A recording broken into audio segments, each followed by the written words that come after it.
Class 10। इस class में हम प्रोबेबिलिटी में एक्सरसाइज 15.1 के क्वेश्चन नंबर 22 से स्टार्ट करने जा रहे हैं। तो 22 जो क्वेश्चन है उसमें एक टेबल बना हुआ है और उसमें लिखा हुआ है कि refer to example 13 first part. Refer to example 13, जो एग्जाम्पल 13 है उसके अकॉर्डिंग हमें चलना है। और जो फर्स्ट पार्ट का जो क्वेश्चन है उसमें लिखा हुआ है कंप्लीट द फॉलोइंग टेबल। तो सबसे पहले तो एग्जाम्पल नंबर 13 में चलना है। एग्जाम्पल नंबर 13 है क्या? तो अगर हम बुक में पीछे की तरफ चले तो एग्जाम्पल नंबर 13 में लिखा हुआ है कि 2 dice, 1 blue and 1 grey. 2 dice है, एक ब्लू कलर के और एक ग्रे कलर के। They are thrown at the same time, उन दोनों को एक साथ फेंका गया है। Write down all the possible outcomes, हमें सभी पॉसिबल आउटकम्स को लिखना है। और what is the probability that the sum of the 2 numbers appearing on the top of the dice is. अब उसमें देखो 3 पार्ट थे, 8, 13 और लेस देन और इक्वल टू 12। लेकिन अब हमें इन तीनों पार्ट्स को नहीं करना है, हमें उस टेबल को कंप्लीट करना है जो कि क्वेश्चन नंबर 22 में दिया हुआ है। तो सबसे पहले तो इसमें देखो 2 डाइस हैं, एक ब्लू और एक ग्रे। और पहला क्वेश्चन ये होता है इसमें कि right down all the possible outcomes. तो किसी भी डाइस में 1 से लेकर 6 तक नंबर्स होते हैं, चाहे वो किसी भी कलर का हो। तो जो ब्लू कलर का है उसमें भी 1 से लेकर 6 तक नंबर्स लिखे हुए होंगे, और दूसरा जो ग्रे कलर का है उसमें भी 1 से लेकर 6 तक नंबर्स लिखे हुए होंगे। तो अगर हम टोटल पॉसिबल आउटकम्स की बात करें क्वेश्चन नंबर 22 में, total possible outcomes, total possible outcomes, देखो पॉसिबिलिटी क्या हो सकती है। हम सपोज हमने ब्लू वाला जो डाइस है उसका एक नंबर को फिक्स करके ग्रे के जितने भी पॉसिबिलिटीज है उनको लिख लेते हैं। जैसे सपोज हमने ब्लू के 1 को पहले हमने सपोज फिक्स कर दिया कि ब्लू वाला जो डाइस है उसमें 1 आ रहा है, तो उसके करस्पॉन्डिंग हमारे पास ग्रे में क्या क्या आ सकता है, 1 भी आ सकता है, और इसी 1 के साथ 2 भी आ सकता है, 3, 4, 5 और 6। अगर ब्लू वाले डाइस में 1 आ रहा है तो हमारे ग्रे में हमारे पास 6 पॉसिबिलिटीज है। इसी तरह अगर ब्लू वाले में 2 आ रहा है तो भी हमारे पास 6 पॉसिबिलिटीज हैं, 2, 1, 2, 2, 2, 3, 2, 4, 2, 5 और 2, 6। इसी तरह 3 के साथ 3, 1, 3, 2, 3, 3, 3, 4, 3, 5, 3, 6। 4 के साथ 4, 1, 4, 2, 4, 3, 4, 4, 4, 5, 4, 6। 5 के साथ 5, 1, 5, 2, 5, 3, 5, 4, 5, 5, 5, 6। और फिर अगर हमने ब्लू पे 6 फिक्स कर दिया तो 6, 1, 6, 2, 6, 3, 6, 4, 6, 5 और 6, 6। ठीक है, तो ये हमारे टोटल पॉसिबल आउटकम्स हैं अगर हम दोनों डाइस को एक साथ फेंकते हैं तो अगर हम काउंट करें तो देखो 1 के करेस्पॉन्डिंग हमारे पास 6 आउटकम्स हैं, 1, 2, 3, 4, 5, 6। इसी तरह हमारे पास 2 के केस में भी 6 हैं, 3 के केस में भी 6 हैं। इसी तरह से अगर हम देखें तो 6 और टोटल हमारे पास 6 रोज हैं, 1, 2, 3, 4, 5, 6। तो 6 × 6 यानी टोटल 36 आउटकम्स होंगे। Total number of outcomes is equal to 36। ठीक है, तो अब जो हमें टेबल दिया है पहले हम उस टेबल को बना लें। तो देखो टेबल में किस तरीके से बना है।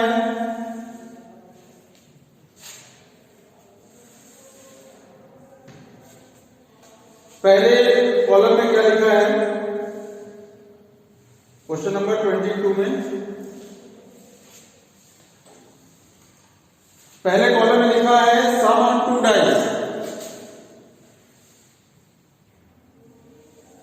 सम ऑन 2 डाइस, और ये है प्रोबेबिलिटी P।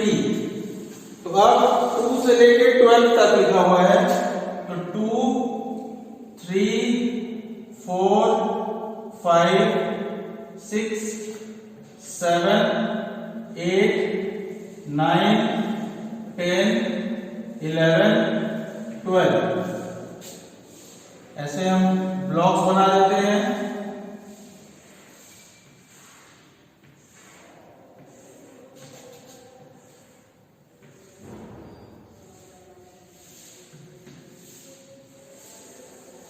ठीक है, ये हमारा टेबल हो गया।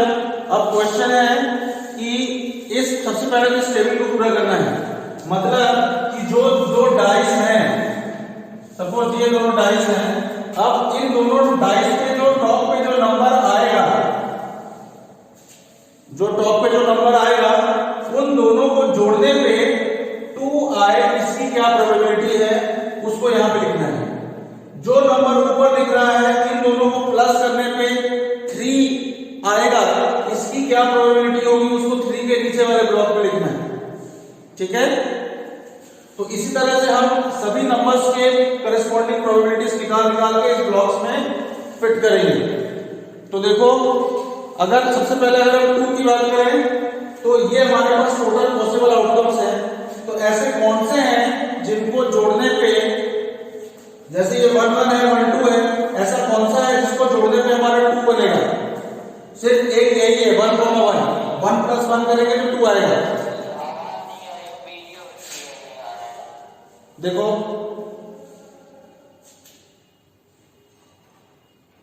ठीक है,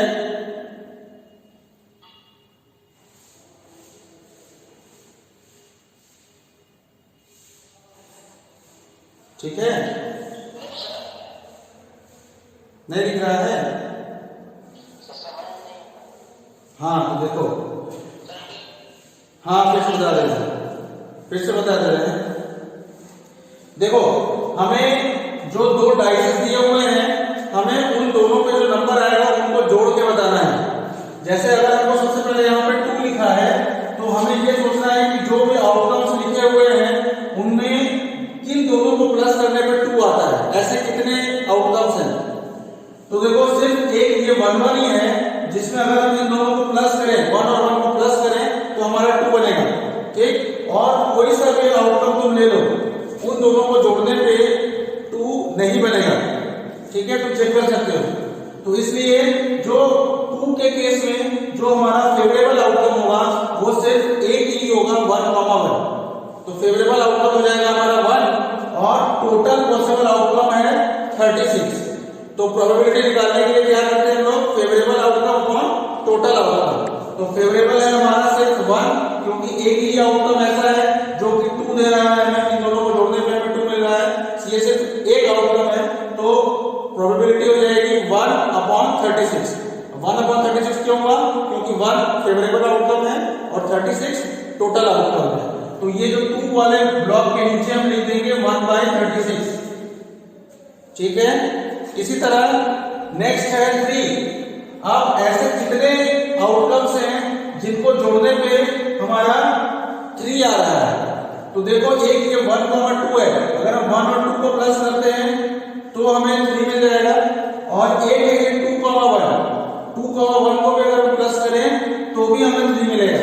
इसका मतलब हमारे पास 2 ऐसे आउटकम हुए जिनको प्लस करने पे 3 आ रहा है। इसका मतलब 3 के लिए जब हम 3 की प्रोबेबिलिटी निकालने जाएंगे तो हमारे पास फेवरेबल आउटकम 2 हो जाएंगे, एक 1 2 और दूसरा 2 1। तो प्रोबेबिलिटी कैसे निकलेगी? 2/36, और 2/36 का मतलब 1/18। 2 से 36 को डिवाइड कर देंगे तो 1/18 हो जाएगा। तो 3 के नीचे ब्लॉक में हम लिख देंगे 1/18।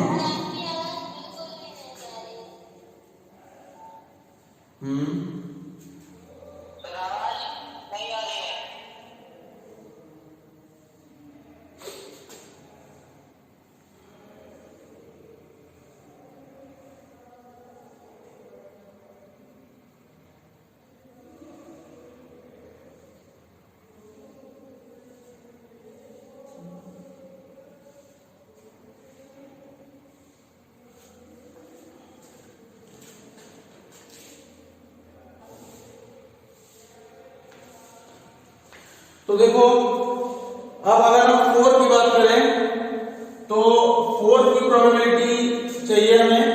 तो ऐसे कौन कौन से आउटकम्स हैं जिनको अगर हम प्लस करें तो हमें 4 मिलेगा। तो अगर हम ये देखें तो एक तो ये 1,3 दिख रहा है कि 1 और 3 को अगर हम प्लस करें तो हमें 4 मिलेगा, एक ये हो गया। इसके अलावा ये 2,2 भी दिख रहा है, तो इन दोनों को भी अगर हम प्लस करेंगे तो भी हमें 4 मिल जाएगा, 4 मिल जाएगा। और एक ये मिल रहा है 3,1, 3,1 को भी अगर हम प्लस करें तो हमें 4 मिल जाएगा। इसके अलावा बाकी और कोई भी तुम्हें ऐसा नहीं मिलेगा जिसको प्लस करने पे 4 मिल रहा हो। तो हमारे पास टोटल कितने फेवरेबल आउटकम हुए भाई? 1 2 3, ठीक है। तो फेवरेबल आउटकम हो गया 3 और अपॉन टोटल आउटकम है 36, तो 3/36 का मतलब 1/12।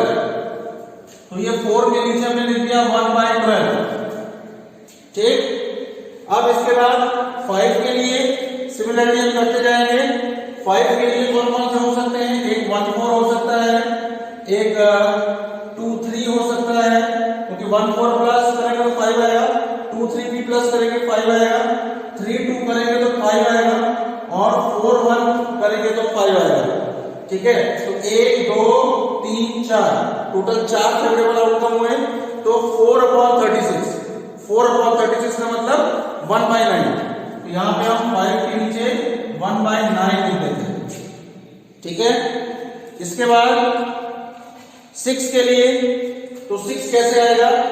एक ये 1,5 से आएगा, एक ये 2,4 से आएगा, एक ये 3,3 से आएगा और एक 4,2 से भी आ सकता है और 5,1 से आ सकता है।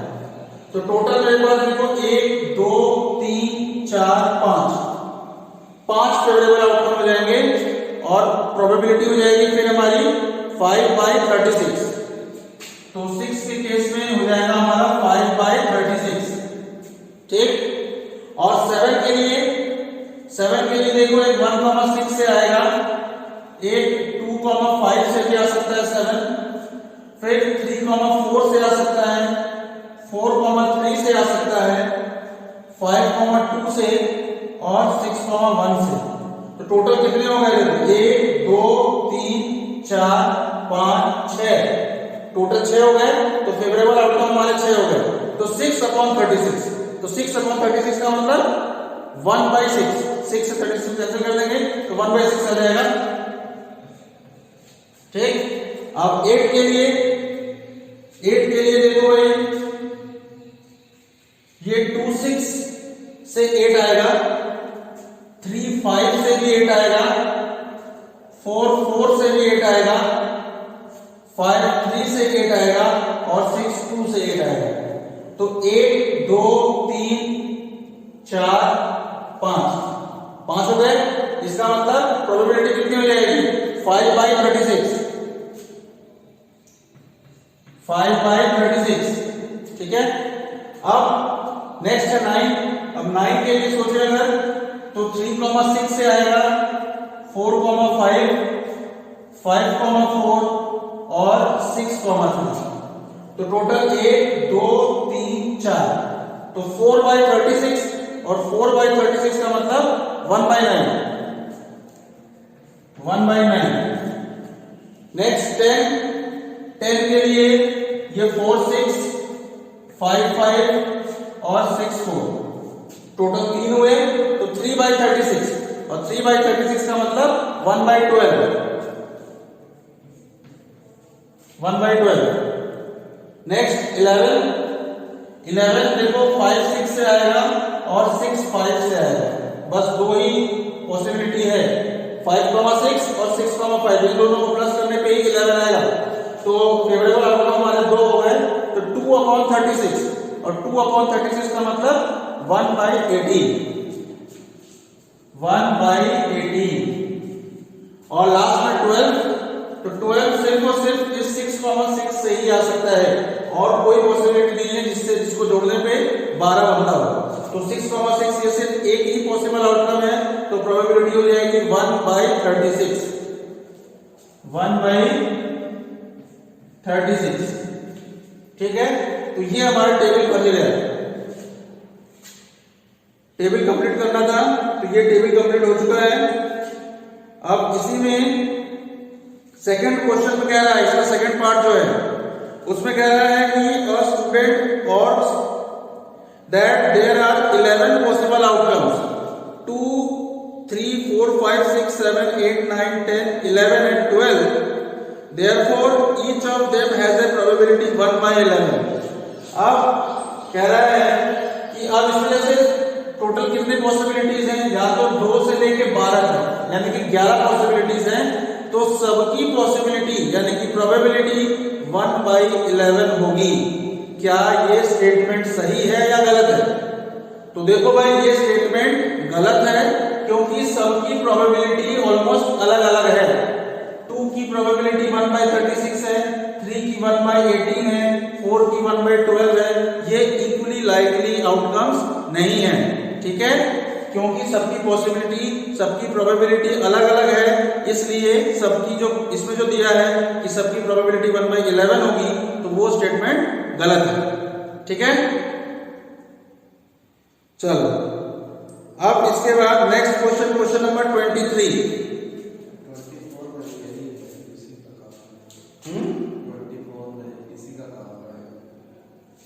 24 में देखो भाई, जो क्वेश्चन नंबर 24 है उसमें भी इस पूरा जो हमने लिखा है इसका यूज होगा, तो इसलिए हम पहले क्वेश्चन नंबर 24 को बता देते हैं, उसके बाद क्वेश्चन नंबर 23 पे आएंगे।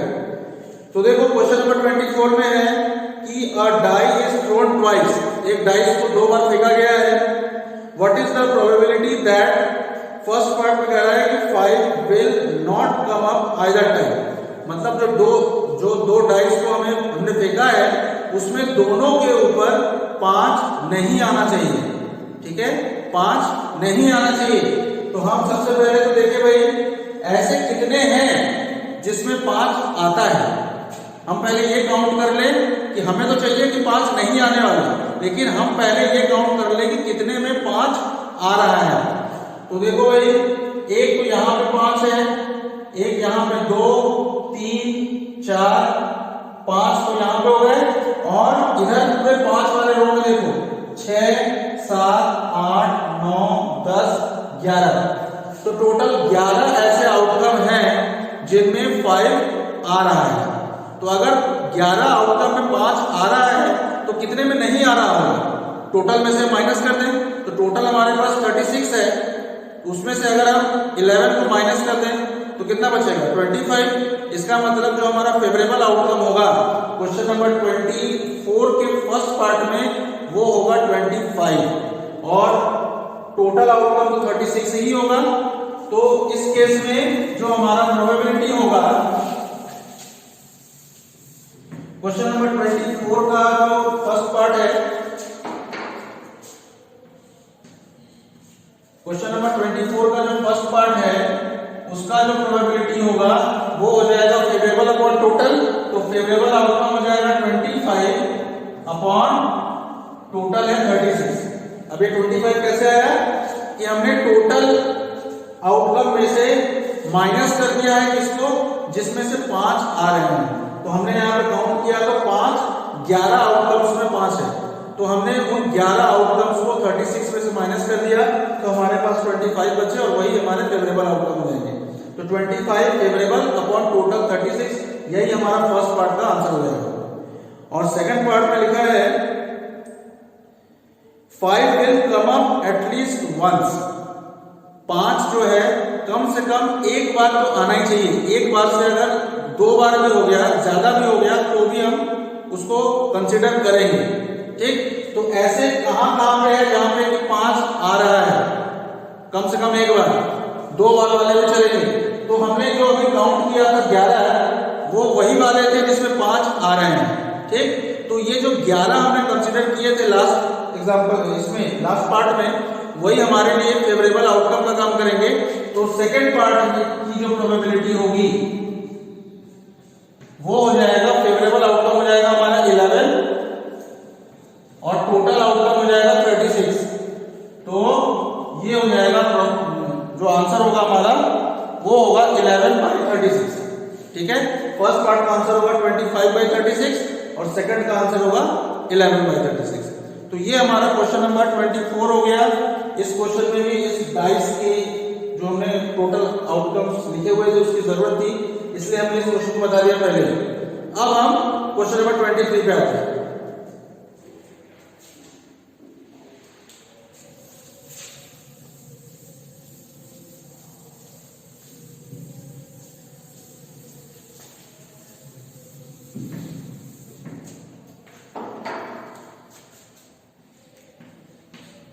क्वेश्चन नंबर 23,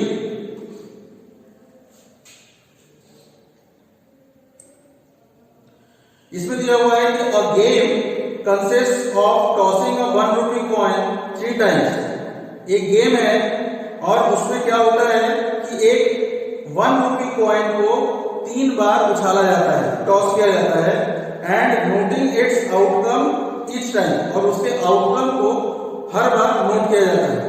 जैसे 1 रुपए का अगर कॉइन है तो अगर हम टॉस करेंगे तो क्या क्या पॉसिबिलिटीज हो सकती है, या तो हेड आएगा या तो टेल आएगा। ठीक है ना, तो अगर हम उसको 3 बार उछालते हैं तो टोटल कितने पॉसिबिलिटीज हो सकती है, देखो total outcomes, total number of outcomes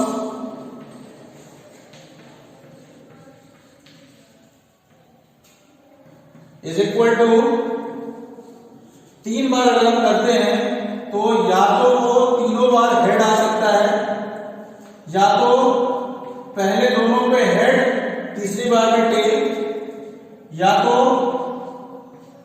HTH हो जाए, यानी कि पहले हेड फिर टेल फिर हेड, और फिर या फिर ये हो सकता है कि पहले पे हेड बाकी दोनों पे टेल, या फिर ये हो सकता है कि पहले पे टेल आ जाए और बाकी दोनों पे हेड, फिर टेल हेड टेल, फिर टेल टेल हेड और टेल टेल टेल, ऐसा भी हो सकता है।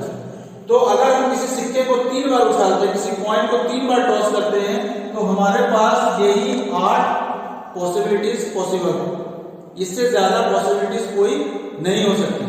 ठीक है, तो अब आगे क्वेश्चन में क्या कह रहा है कि हनीफ जीतेगा if all the tosses give the same result. अगर जितने भी टॉस हम कर रहे हैं उसमें अगर सेम रिजल्ट आता है, यानी कि अगर हेड आ रहा है तो तीनों में हेड आना चाहिए, और अगर टेल आया है तो तीनों में टेल आना चाहिए। ठीक, मतलब अगर तीनों हेड या फिर तीनों टेल आ जाए तो फिर हनीफ जीत जाएगा, एंड लूजेस अदरवाइज, और अगर इसके अलावा कुछ भी आता है तो वो फिर हार जाएगा। तो calculate the probability that Hanif will lose the game. हमें इस चीज की प्रोबेबिलिटी निकालनी है कि हनीफ हार जाएगा। तो हनीफ कब हारेगा भाई, जब तीनों हेड और तीनों टेल ना आए। ठीक है, क्योंकि अगर तीनों हेड और तीनों टेल आ जाएगा तब तो हनीफ जीत जाएगा, जबकि हमें ऐसा चाहिए कि वो हार जाए।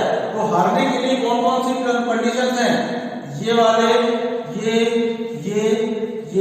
और ये, मतलब HHH और TTT को छोड़ के बाकी कुछ भी अगर आता है तो फिर हनीफ हार जाएगा। तो ऐसे कितने हैं भाई, 1 2 3 4 5 6। ठीक है ना, तो probability of losing is equal to total favourable outcome हमारे 6 हो जाएंगे, और टोटल आउटकम तो देखो 6 7 और ये 1 8, टोटल 8 है। 6/8 कैंसिल कर देंगे इसको हम, 2 से 2 3 जा 6, 2 4 जा 8, तो आंसर हो जाएगा 3/8। ठीक है, तो हनीफ के हारने की प्रोबेबिलिटी है 3/4। अगर इसी क्वेश्चन में जीतने की प्रोबेबिलिटी पूछता, probability of winning,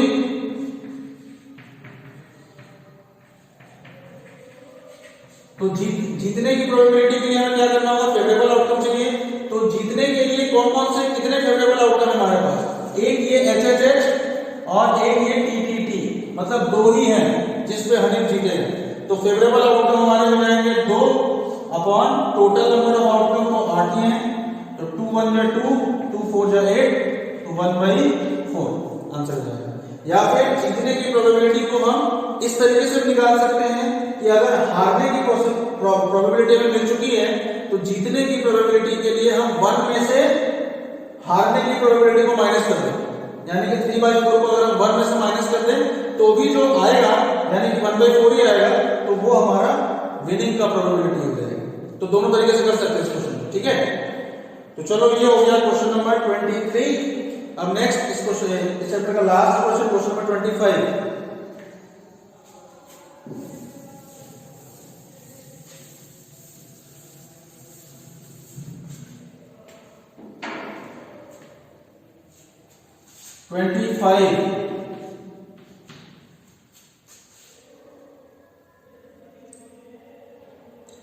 Which of the following arguments are correct and which are not correct? Give reasons for your answer. तो फर्स्ट पार्ट है कि if two coins are tossed simultaneously, there are 3 possible outcomes. अगर दो coins को एक साथ toss किया जाता है तो सिर्फ 3 पॉसिबल आउटकम हैं, 2 हेड, 2 टेल और 1 of each. Therefore, for each of these outcomes, the probability is 1/3. तो देखो ये जो स्टेटमेंट दिया हुआ है ये गलत है। क्यों?